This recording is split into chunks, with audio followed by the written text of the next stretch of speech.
मैं हूं आलिया और आप देख रहे हैं breaking barriers with Alia Shah. Thank you so much for watching my show. आज जो हिलेरियस स्टोरी मैं आपके सामने रखने लगी हूँ, इस स्टोरी के डिटेल्स, ये जो खबर है जब मैं आपको बताऊंगी तो हमें ये पता चलेगा कि अब से कुछ दिन पहले जब न्यूजीलैंड की टीम पुल आउट कर गई और पाकिस्तान के साथ मैच खेले बिना वापस चली गई, उस वक्त हमने जो बयानिया अपनाया था, जो नैरेटिव अडॉप्ट किया था, उसमें से कितनी बातों की इस कहानी, इस खबर के बाद नफ़ी हो जाती है। और ख़बर कुछ यूँ है कि पीसीबी के चेयरमैन रमीज़ राजा साहब ने सेनेट की स्टैंडिंग कमेटी को ब्रीफिंग दी।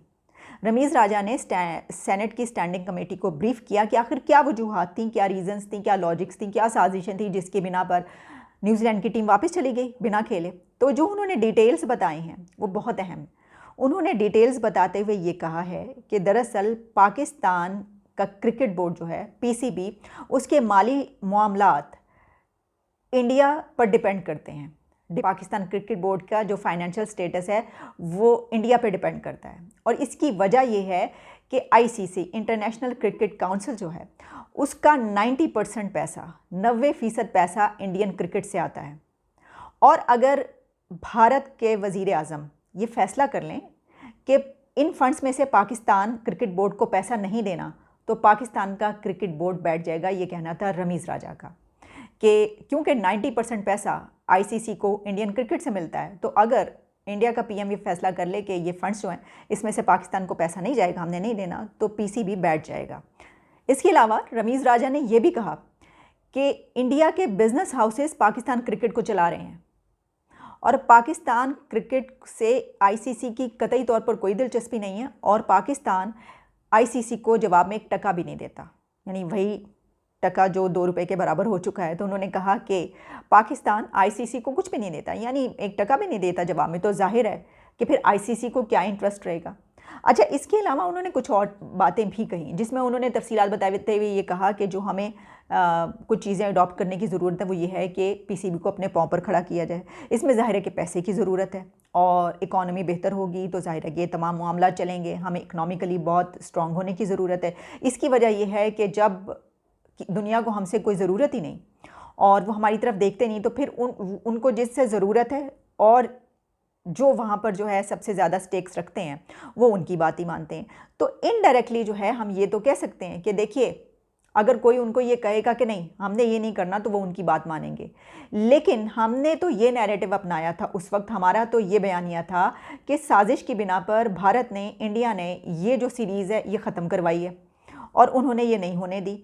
तो रमीज़ राजा साहब ये कह रहे हैं कि अगर पीएम इंडिया का ये चाहे कि वो फंड्स में से पैसा ना दे तो पीसीबी बैठ जाएगा, तो उन्होंने तो ये नहीं किया। वो तो फिर देखिए, अगर साजिश करनी थी तो वो तो ये करते कि पीसीबी बैठ जाता, बिल्कुल। अच्छा, एक और बात उन्होंने जो कही कि भारत के जो बिजनेस हाउसेज हैं वो पाकिस्तान की क्रिकेट को चला रहे हैं, तो उनको क्या ज़रूरत है पाकिस्तान की? अगर साजिश करनी हो, अगर उन्होंने, तो वो पाकिस्तान की क्रिकेट को, बिजनेस हाउसेज उनके चलाना बंद कर दें। तो कहने का मकसद ये है कि एक तो ये खबर कि जाहिर है हम डिपेंड कर रहे हैं, वो तो जो हमारी सिचुएशन है, सूरत हाल है, कटोरा लेके जो अगर जो घूम रहा है तो उसको जाहिर है कि वो इज़्ज़त तो नहीं होगी दुनिया में ना उसकी। और बिल्कुल सही कहा रमीज़ राजा ने कि अपने कदमों पर खड़े होने की ज़रूरत है। हमें अपने क्रिकेट बोर्ड को अपने कदमों पर खड़े करने की ज़रूरत है। हमारी क्रिकेट इतनी ज़बरदस्त है, यहाँ पर जाहिर है कि चंद कंट्रीज़ हैं जो क्रिकेट खेलते हैं जिसमें पाकिस्तान एक अहम मुल्क है, लेकिन हमारी जो फाइनेंशियल सिचुएशन है उस बिना पर हम इस गड्ढे में गिरे हुए हैं कि जिसकी बिना पर टीमें वापस जा रही हैं और हम उनको कुछ कहने जोगे नहीं हैं।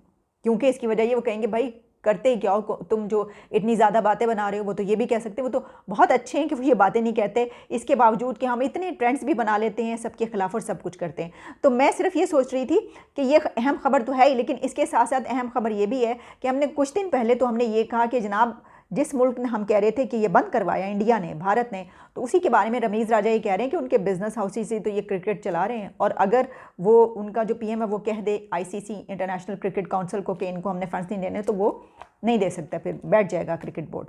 ये सिचुएशन। अच्छा, मैं ये सोच रही थी कि सिर्फ हम इसी पे तो डिपेंड नहीं करते। मसला ये है कि देखें, हमारे बहुत ज़्यादा ये बातें पाकिस्तान में की जाती है ना कि हमारे जो सिंगर्स हैं, देखें ना, उनके गाने कितने ज़बरदस्त हिट होते हैं जब वो उनकी फिल्में जो हैं इनके गानों की वजह से चलती हैं। तो हम अपनी सिंगिंग, हम अपनी सकाफ़त, हम अपने, आप कह लीजिए अपना मौसीकी, रक़्स और परफॉर्मिंग आर्ट्स, गायकी, इसमें भी तो भारत पे डिपेंड करते हैं। इसकी वजह ये है कि अपने बड़े से बड़े आप गुलूकार उठा लीजिए, आप सिंगर्स उठा लीजिए। राहत फ़तेह अली ख़ान साहब साल हा साल बरसों तक पाकिस्तान में गाते रहे, और इसके अलावा वो कव्वाली भी जो है वो करते रहे, लेकिन उनको जो है कोई पजीराई यहाँ से नहीं मिली। जिस वक्त उनका गाना इंडिया की फिल्म में आया, बॉलीवुड फिल्म में आने की देर थी, वहाँ उनके गानों को वो इस तरीके से सुपर हिट हुए कि ज़मीन से आसमान पर चले गए। हालांकि गा वो पाकिस्तान में वही रहे थे। आतिफ असलम को ले लीजिए, पहला गाना आदत जो वो पाकिस्तान में उनका बहुत मशहूर हुआ, लेकिन उसके बाद जैसे ही उन्होंने इंडिया की फिल्मों में गाना शुरू किया, कहीं से कहीं पहुंच गए। जाहिर है पैसा तो मिलता ही है, बेशबहा बहुत ज़्यादा पैसा, इतने ऐसे सिंगर्स जो कि इतना ज़बरदस्त गाते हैं और जिनकी बिना पर, सही बात है कि जो सॉन्ग्स होते हैं, जो म्यूज़िक होता है, उसकी बिना पर भी फिल्म चलती है। लेकिन ये भी तो देखिए कि वहाँ पर ले जाकर इन सिंगर्स को गंवाने वाला और उनको ज़मीन से आसमान पर बैठाने वाला कौन। आप अगर मैं बिल्कुल, आप ज़रा देख लीजिए, पास्ट में जाकर देख लीजिए कि हमने वहाँ पर गाने से पहले हमने अपने इन सिंगर्स को कितनी ज़्यादा पजीराई दी थी। और दूसरी इसमें एक और वजह भी है, वो ये है कि हमारी तो है ही बहुत छोटी इंडस्ट्री, मतलब चंद गिनती के लोग। अब तो फिर भी कुछ हम बेहतर करें, बल्कि पाकिस्तान की जो मूवीज़ हैं वो अभी तक जो है, हम वहाँ तक क्या, हम तो अपनी उसको जो कह रहे थे रिवाइव किया जा रहा है, किस हद तक हमने किया, 5% कह लीजिए, 100 से 10%। तो जिस मुल्क में इतना अरसे तक फिल्म इंडस्ट्री ही बंद रही होगी और यहाँ पर आर्ट और परफॉर्मिंग आर्ट को एक गुनाह समझा जाएगा, एक बुरी चीज़ समझी जाएगी, वहाँ पर तो जाहिर है। तो जबकि हमसाया मुल्क में जब ये सब कुछ हो रहा होगा तो फिर उसी पे डिपेंड करेंगे। तो हम तो इन मामलात में भी उन पे डिपेंड करते हैं। यही नहीं, बल्कि मैं तो गिनवाने पे आऊँ तो कितने सिंगर्स जो हैं वो इस तरह निकलते। शफ़क़त अमानत अली साहब ने जो है, जब वहाँ पर जाके एक गाना गाया था, उनका हिट हुआ था, तो वो सुपर हिट उस वक्त हो गए। तो ये सब चीज़ें, अच्छा, क्योंकि अब ये बॉलीवुड की बात हो रही है और गानों की, और ये फिल्मों की बात हो रही है, मौसीकी की, गायकी की बात हो रही है, तो जहाँ मैं ये कह रही थी, ये बात तो मैंने इसलिए की ना, जब हम क्रिकेट की बात कर रहे थे, तो उसके साथ हम जब ये कहते हैं तो हम जो ये है आर्ट, परफॉर्मिंग आर्ट्स, इसमें भी डिपेंड करते हैं बहुत सारी, जब आप देखने पर आए चीज़ों में ना। फिर हमने अपना कोक स्टूडियो भी शुरू कर लिया, और यही कि चलें इस तरह भी, इस तरह की चीज़ें ठीक है। लेकिन भाई ये तो मैं भी कहती हूँ कि दुनिया की दो बड़ी फिल्म इंडस्ट्रीज़ हैं, जिसमें एक हॉलीवुड है, एक बॉलीवुड है, ठीक है। तो उसको हम कैसे डिनाई कर सकते हैं। अब मैं वो बात करूँगी, क्योंकि फ़िल्म की बात हो रही है, तो चलिए इस पे भी, कि मैंने एक प्रोग्राम किया शाहरुख खान के बेटे आर्यन खान की जो गिरफ़्तारी हुई और जो उनके ऊपर एक मामला आजकल चल रहा है, इसके ऊपर बड़ी तनकीद हुई और बहुत लोगों ने बुरा मनाया। जो इंडियन व्यूवर्स हैं उन्होंने ये कहा कि ये जो है, ये अगर उन्होंने कोई ऐसी हरकत की है और जो मंशियात उन्होंने इस्तेमाल किए हैं, तो ये तो बिल्कुल यही होना चाहिए ना। देखिए, ये बड़ी सादा सी बात है, मैं भी कह सकती हूँ।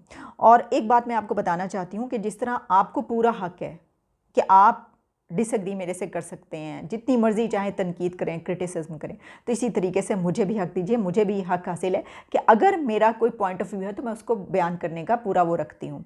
जिस तरह आप देखिए कि जितनी तनकीद मैं इस तरह की, पाकिस्तान में अगर कोई ऐसी भी कोई भी बात होती है तो मैं जितना करती हूँ, मतलब कम कुछ लोग हैं जो इस तरह का करते हैं, इतनी सच्चाई से बोल देते हैं। इसी तरीके से दुनिया भर में कोई अगर ऐसी बात होगी जिसमें ऐसा नज़र आएगा कि नहीं, ये थोड़ा सा ज़रा बाइस लग रहा है, इसमें ये चीज़ है, तो उस पर बात ज़रूर की जानी चाहिए। लेकिन उसका हरगिज़ ये मतलब नहीं होता कि हम अपने या किसी और के मुल्क के ख़िलाफ़ बोल रहे हैं। नो, रवैयों पर बात हो सकती है, गलत रवैयों पर बात हो सकती है, गलत पॉलिसीज़ पर बात हो सकती है, और धड़ल्ले से दो टोक हो सकती है। मसला ये है कि अगर आप इसमें थोड़ी सी गहराई में चले जाइए, ये जो क्रूज़ का मामला है, अब वो क्रूज़ जो है वो जा रहा है मुंबई से, ठीक है। उसमें 1000 से ज़्यादा लोग हैं, जो कि क्रूज़ पार्टी है, ये पहले से पता है, बुकिंग्स हो चुकी हैं। वहाँ पे इन्वेस्टिगेशन का महकमा है, वो जो है वो 20 लोगों की उसमें टिकटें ख़रीद लेते हैं। कोई 80,000 1 लाख की टिकट है, वो इतने लोगों की टिकटें इतने लाख लगा कर ख़रीदते हैं और वहाँ पर जाते हैं। मतलब ये कि वो ये नहीं कर सकते थे कि उससे पहले ही उसको रुकवा लेते, नहीं। अच्छा, उसके बाद भी नहीं रुका, वहाँ पर पहुँचे हैं और उसके रवाना होने से पहले वो जो 7, 8, 10 लोग थे, लड़के थे, उनको उन्होंने पकड़ा है, और बाकी पूरे का पूरा क्रूज़ जो है वो पार्टी करते हुए लोग, 1000 लोग, वो उसी तरह चले गए और उन्होंने खूब। तो आपका ये ख्याल है कि वो जो क्रूज़ पार्टी करने जा रहे हैं लोग और गए हैं, उन हज़ारों लोगों के पास, 7, 8, 900, 1000 लोगों के पास, किसी के पास भी ऐसी कोई चीज़ नहीं होगी। और आपके ख्याल में वो वहाँ पे क्या पार्टी करने गए हैं? मतलब ये सोचने की बात है ना। कि आपने 7-8 लड़कों तो होना तो ये चाहिए था। मैं उस वक्त कहती बिल्कुल ठीक हुआ जब आप पूरे उसको रुकवाते, उन सब पे तफ्तीश शुरू करते, उन सब पे इन्वेस्टिगेशन शुरू करते। ये क्या बात हुई कि अच्छा, इसका मतलब ये हुआ कि आपको पहले से खबर मिली हुई थी, लेकिन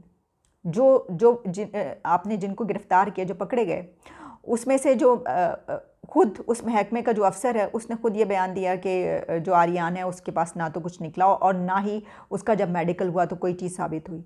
हाँ, उसके जो मोबाइल अगर उसमें से कुछ निकल रहा है, फ़र्ज़ कीजिए कि जी अच्छा इसने पहले कभी इस्तेमाल की होगी तो वो किसी दूसरे मुल्क गया है जहाँ पर इसकी इजाज़त है, वो तो वहाँ पे भी इस्तेमाल कर सकता है। वहाँ पे आप उसके ऊपर कैसे रोक लगाएंगे, कैसे टोक करेंगे?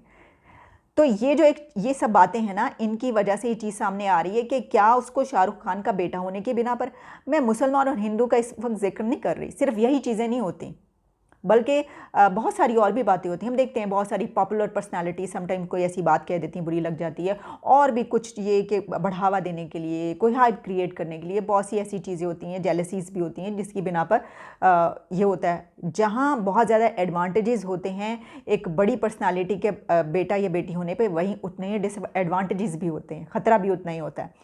तो मैं इन नकात की वजह से जो है मैंने वो बात की थी कि आखिर ऐसा क्यों हुआ। एक और बात, आपने बहुत सारे लोगों ने जो है वो ये कहा कि वो 23 साल का जो है वो बच्चा कहाँ से, वो छोटा है। अच्छा, तो फिर वो 23 साल का बुढ़ा होता है। यानी आम तौर पर पाकिस्तान इंडिया में जो शादियाँ होती हैं 25, 26, 27 साल के बाद होती हैं कि भी ज़रा मेच्योर हो जाएं, तो उस वक्त जो है उसके बाद, यानी और फिर ये कि आप मेच्योर भी, आप अपनी जो जब पढ़ाई कर लेते हैं उसके बाद ऑफिस ज्वाइन करते हैं, फिर अपने उसके मतलब आप इसको क्या कहेंगे। दीपिका पे मुझे याद है मैंने उस वक्त भी प्रोग्राम किया था जिस वक्त इन्वेस्टिगेशन हुई थी दीपिका पादुकोण से।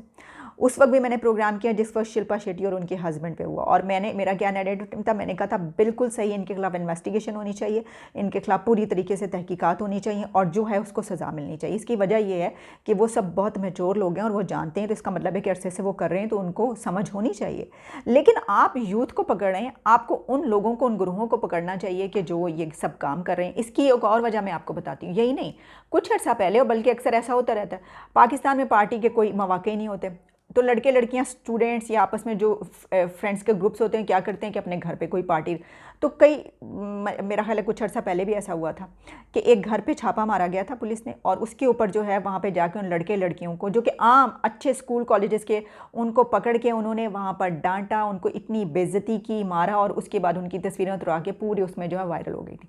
अब देखिए, आप सोचिए कि उसका वो जो उस लड़के लड़की जो कि आम घरों का, स्कूल कॉलेजेस के हैं वो, और वो अपने फ्रेंड्स में पार्टी करें, इसकी वजह ये कि कोई और तफरीह का ज़रिया क्या है। कितने कॉन्सर्ट्स होते हैं हमारे मुल्क में, क्या है मुझे बताइए। टीवी के सामने या तो आप बैठ के ड्रामे देख लें, या फिर ये कर लें, या आपका मोबाइल है। तो अगर कोई ऐसी पार्टी कर रहा है अपने घर के अंदर, तो कोई हक हासिल नहीं है किसी को कि वो उसके घर में जाके जो ये सब कुछ करे। मेरा ये पॉइंट ऑफ व्यू है, इस बिना पर मैं ये कह रही हूँ। फिर ये भी कि जब उनको, आप जो मैंने बात की, उनको जब पकड़ते होंगे ऐसे लड़के लड़कियों को, तो मुझे बताइए वो जो स्टूडेंट्स हैं, एक तो ये कि उनका ये एक टैग लग गया उनके ऊपर, अगर तस्वीरें आ गई, सबने देख लिया कि जी ये, और जो वो वाक़यात उसमें देखा हमने क्या कि गाने चल रहे हैं और वो डांस कर रहे हैं, कोई ऐसी चीज़ उसके अंदर थी ही नहीं।